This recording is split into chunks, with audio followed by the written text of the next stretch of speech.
का स्वरूप हमारे हृदय में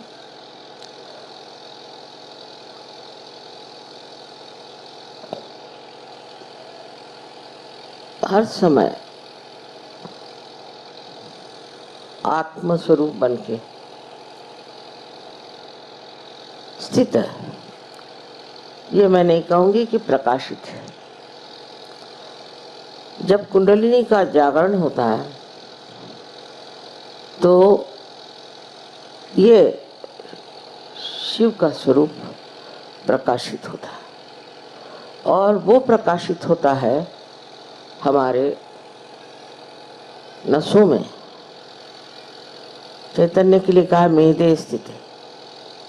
प्रथम इसका प्रकाश हमारे मस्तिष्क में, ब्रेन में पहली मर्तबा हमारा हृदय का और हमारे मस्तिष्क का या ब्रेन का योग घटित होता है। नहीं तो सर्वसाधारण तरह से मनुष्य की बुद्धि एक तरफ और उसका मन दूसरी तरफ दौड़ता है।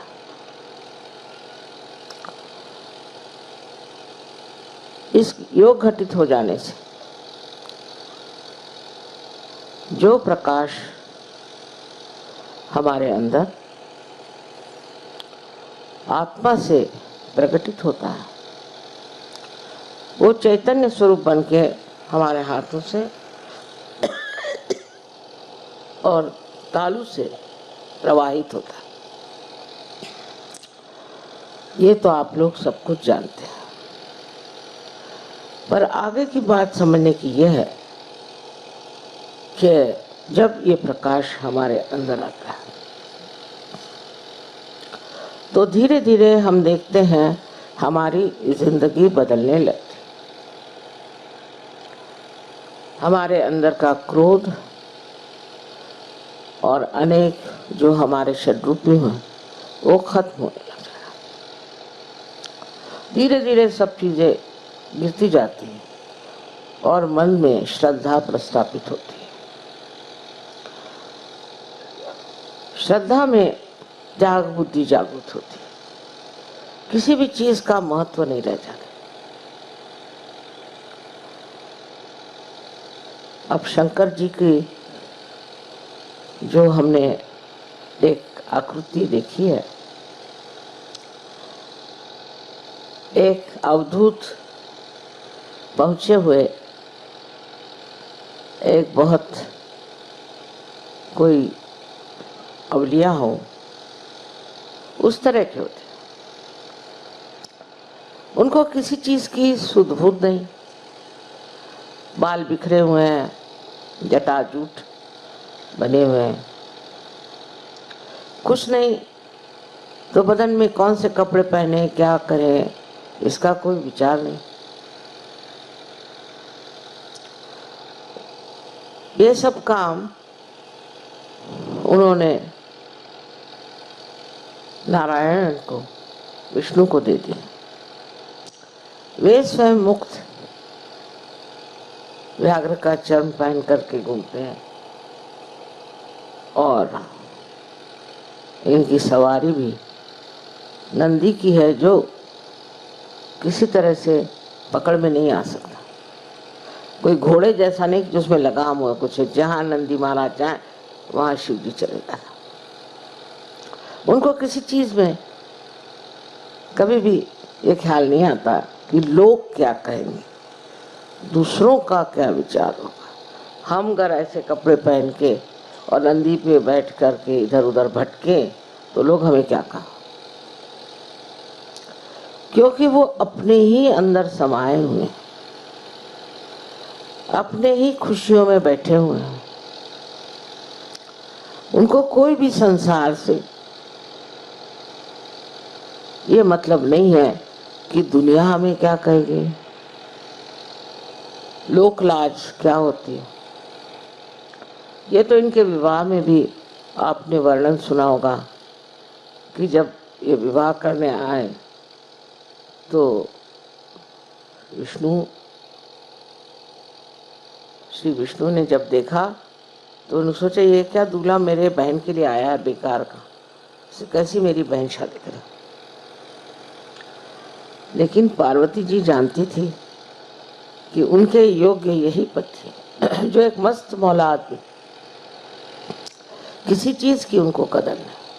सब चीजों से जब आदमी ऊपर उठ जाता है तो उसके लिए सब चीज एक किंचित पदार्थ हो जाते, उसका ध्यान इस ओर नहीं जाता। ये शिव जी का जो अवतार हम लोग देखते हैं बहुत हमें प्यारा लगता है, मोहक लगता है, और सब लोग सोचते हैं कि शिव जी का सारा ही काम कुछ तो भी विशेष। लेकिन जब सहयोगियों में शिव जी का प्रकाश आता है तो उनका भी जीवन बदलने लग जाता है। मैंने देखा है कि इससे पहले कि सहयोग में आए, औरतें भी आदमी भी बहुत सज धजना पसंद करते थे। सारा ध्यान इसी में रहता था कि आज क्या पहने, कल क्या पहने। और आजकल तो इसका प्रादुर्भाव बहुत हो गया है, क्योंकि सब जगह बहुत सारे ब्यूटी क्लिनिक निकल आई हैं, ये है वो है, तो औरतें इसमें बहुत फंसी। पर जब अंदर से निखार आपके सौंदर्य का इस प्रकाश से आता तब इन सब चीज़ों का कोई महत्व नहीं है। उसी तरह आराम भी एक तरह से आत्मा का ही आराम मनुष्य खोजता है। अपने आराम से दूर रहता है। इसमें जो परदेसी लोग हैं इनको देखिए, ये बड़े बड़े घरों में रहते हैं, इनके पास मोटरें हैं, सब कुछ रईस हैं, पर यहाँ आते हैं तो हर जगह समाये रहते हैं। लेकिन हिंदुस्तानियों का ये हाल नहीं। हिंदुस्तानी अब भी जहाँ जाते हैं उनको बाथरूम चाहिए अटैच्ड, पता नहीं और दुनिया भर की चीज़ें। अभी तक इससे उठ नहीं पाया। स्वभावतः मुझे आश्चर्य होता है कि अपने गरीब देश में भी लोगों में अभी काफ़ी कामनाएं बची। बड़ी आश्चर्य की बात है। अभी लोगों ने कहा कि माँ एक आश्रम के लिए बड़ी सी जगह ले लो। हमारे हिंदुस्तानी कभी आश्रम में रहते नहीं। अभी ये आश्रम हम लोगों ने लिए जब बनाया कि मेहनत से खर्चा करके, इसमें रहने के लिए कोई तैयार नहीं। हमने कहा बाबा हम तुमको तनख्वाह देते हैं, तुम रहो, नहीं तैयार। मेरा जो जन्म स्थान है छिंदवाड़े में, उस घर के लिए इतना रुपया पैसा खर्चा किया, और मैंने कहा जो रिटायर्ड हो गए वहाँ रहें, बड़ी अच्छी आबो हवा है, हिल स्टेशन है, कोई तैयार नहीं। सब अपनी आराम के सोचते हैं। इन लोगों में बात नहीं है। ये लोग आश्रमों में बहुत सुख से, मेरा घर मेरी जगह, मेरी बीबी, खाना बनना चाहिए इस तरह से, यही खाना खाएंगे। हम लोग इतने स्वाद में उलझे हुए हैं, इन लोगों में ये स्थिति नहीं। हिंदुस्तानी खाना भी शौक से खाते हैं, लेकिन मुझे मालूम है जब हिंदुस्तानी आते हैं कबीला तो अपनी रोटियां पराठे वराठे बांध के लाते हैं, अचार वचार लेके आते हैं, क्योंकि उनके जीभ से नहीं उतरेगा। अभी तो जीभ में ही सब फंसा हुआ है।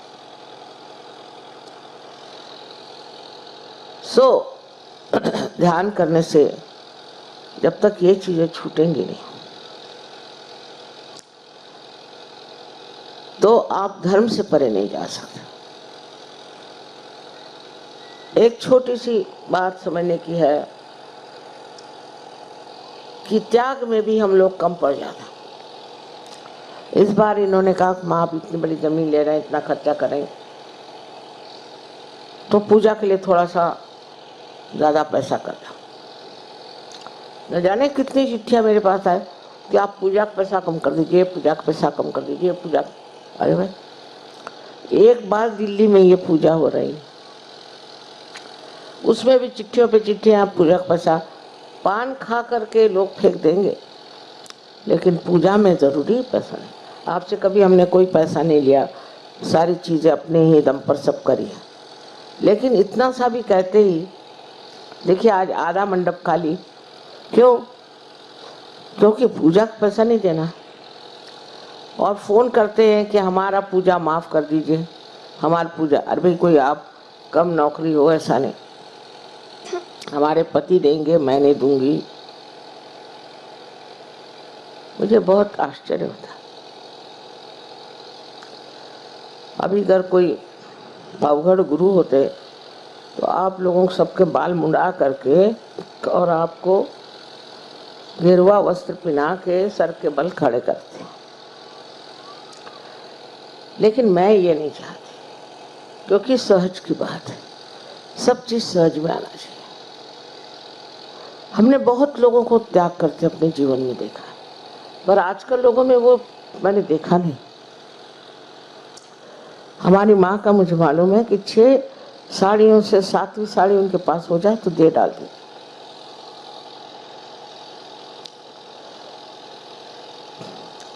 और वहां भी लोग आते हैं कबीला में, तो आश्चर्य होता है कि उनको अलग से कमरा चाहिए, अलग से घर चाहिए, अलग रहेंगे, सबके साथ मिलके नहीं रह सकते। जो सबके साथ मिलके रह नहीं सकता वो सहयोगी नहीं।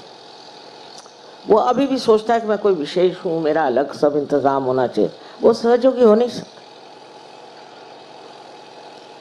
वो नाम मात्र को सहयोगी है। जो शंकर जी का भक्त है उसको शंकर जी जैसे होना है। कहीं भी सुला दो, कहीं भी बिठा दो, कुछ भी खाने को दो, कोई किसी से मतलब नहीं, कोई टाइम की पाबंद नहीं, कोई चीज की मांग नहीं। ऐसा ही आदमी हम कह सकते हैं सहयोगी है। और शिव जी का आपके अंदर प्रादुर्भाव होगा। लोग तो इसको प्राप्त करने से ही पहले न जाने क्या क्या करते हैं। और किसी भी पद्धति में आप जाइए तो आपके सारे पैसे नोच लेंगे, बाल नोच लेंगे, पता नहीं क्या क्या करें। ऐसा सहयोग भी नहीं। लेकिन ये वृत्ति जो हमारे अंदर अब भी बनी हुई है, इसको छोड़ना चाहिए। ये प्रयत्न करना चाहिए कि हम क्या क्या चीज छोड़ सकते हैं। जब तक ये मस्ती आपके अंदर नहीं आएगी तब तक आपको शिव जी के भक्त नहीं कह सकते। माता जी के तो हर तरह के भक्त हैं, उसकी कोई विशेषता तो है नहीं। हर तरह के भक्त हैं, चाहे जो भी करें, चलो माँ ही है, माँ माफ कर देती। पर माफ कर देने से आप उस पद को प्राप्त नहीं कर सकते। माफ करने की बात सबसे बड़ी यह है कि शिव जी से हर समय माफी मांगनी चाहिए, हर समय क्षमा मांगनी चाहिए। क्योंकि पग पग पर हम ऐसे काम करते हैं जो हमें नहीं करना चाहिए। उनसे क्षमा मांगनी चाहिए कि हे शंभो, हमें क्षमा कर दो, हम ये गलती करते हैं, वो गलती करते हैं, हमारे अंदर ये ज़रूरतें हैं, हमारे अंदर वो ज़रूरतें हैं, हमको ये चाहिए, हमको वो चाहिए। जब तक चाहिए अपने अंदर है तब तक आप परमात्मा से क्षमा मांगे। और ये मेरा घर, मेरी बीवी, इस तरह की एक अधिकार की भावना जो हमारे अंदर है, इसको जब हम नहीं तोड़ सकते तो हम शिव जी के भक्त हैं। इस मामले में आश्चर्य की बात है कि प्रदेश के लोगों ने तो इतना पा लिया, जिन्होंने कभी सुना भी नहीं था शिव जी का नाम, और हम लोग अब भी उसी में चिपके हुए हैं और उसी को इतना मानते हैं। शिव होने का मतलब यह है कि सर्वथा दुनिया भर की जो हमारे अंदर लोलुपता है, जो हमारे अंदर नफरत है, जो हमारे अंदर दुष्टता है, उसको छोड़ना। पर मनुष्य सहयोगी पे आने पर भी अपने को देख नहीं पाता। मैंने सुना एक सास है अपने बहू को सता रही और मैंने कहा तुमको क्यों सता रही?